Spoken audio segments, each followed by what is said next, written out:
अखिलेश ये कह रहे थे कि जब भारतीय जनता पार्टी ने पिछला चुनाव लड़ा था तो सब जातियों को कह दिया था कि आपको मुख्यमंत्री बनाएंगे और इस चक्कर में सबने वोट दे दिए और किसी को कुछ नहीं मिला।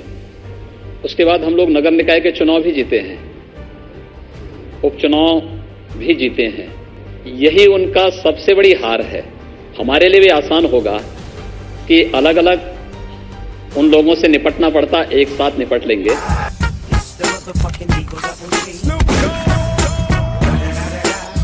किसी भी निर्दोष व्यक्ति पर कोई अत्याचार नहीं हो सकता है, इसकी हम गारंटी दे सकते हैं।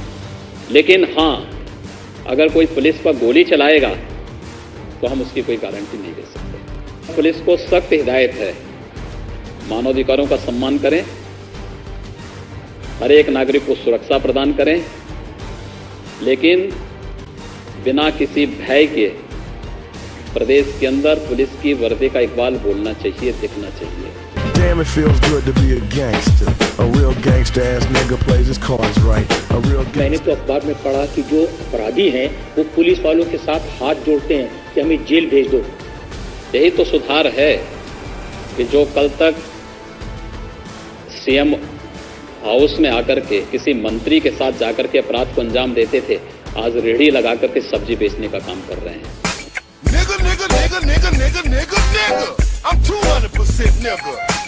पहली बार उत्तर प्रदेश अपनी स्थापना दिवस मनाया है। 24 जनवरी 1950 को नोटिफिकेशन होता है उत्तर प्रदेश का, कभी नहीं मनाया। ये अपना जन्म दिवस मनाते थे, लेकिन जिस प्रदेश में रह रहे हैं उस प्रदेश का कोई भी स्थापना दिवस ये लोग नहीं मनाए।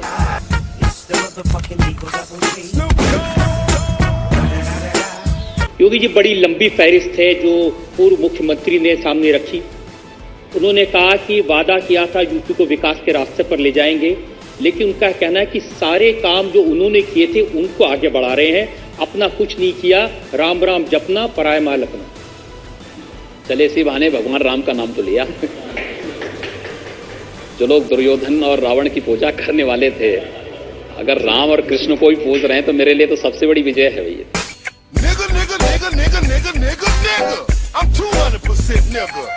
अगर जनता को लगे यहाँ भ्रष्टाचार हो रहा है, यहाँ करप्शन हो रही है, तो बताए ना, एकदम कार्रवाई करने में कोई हिचक नहीं। ऐसे तत्वों की स्क्रीनिंग की कार्रवाई तेजी के साथ चल रही है, उनको घर भेजने की कार्रवाई भी चल रही है। और हम लोगों ने तो यहाँ तक तैयारी कर दी है कि ऐसे भ्रष्ट तत्वों की पूरी तैयारी करके उनकी संपत्तियों को जब्त करने की कार्रवाई भी प्रारंभ करो।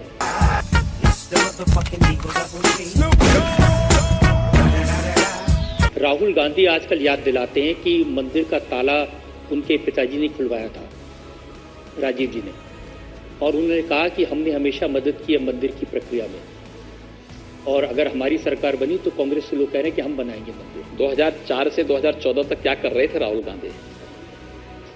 उस समय पहल किए होते तो बहुत अच्छा होता। उससे पहले भी 91 से लेकर 96 तक राहुल गांधी की कांग्रेस की सरकार केंद्र में थी, तब भी उन्होंने कोई पहल क्यों नहीं की? समस्या राहुल गांधी की ये है कि राहुल गांधी को जितना लिख के देंगे वो उतना इमला पढ़ लेते हैं। Damn, it feels good to be a gangster. A real gangster ass nigga plays his cards right. A real आपने होली मनाई, आपने दिवाली भी मनाई, पर आपसे जब पूछा गया कि क्या आप ईद भी मनाएंगे तो आपने मना कर दिया।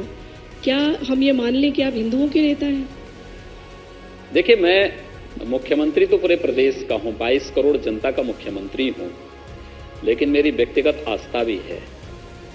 और व्यक्तिगत आस्था ये, मैं वो पाखंड नहीं कर सकता कि घर के अंदर हनुमान चालीसा का वाचन करूं और बाहर जाकर टोपी लगा करके जो है दूसरा प्रदर्शन करूं। ये चीजें नहीं हो सकती हैं। मेरी आस्था मेरे स्थान पर है, मैं उसका पालन कर रहा हूं और मुझे हिंदू होने पर गर्व की अनुभूति भी होती है। जो भी रोकेगा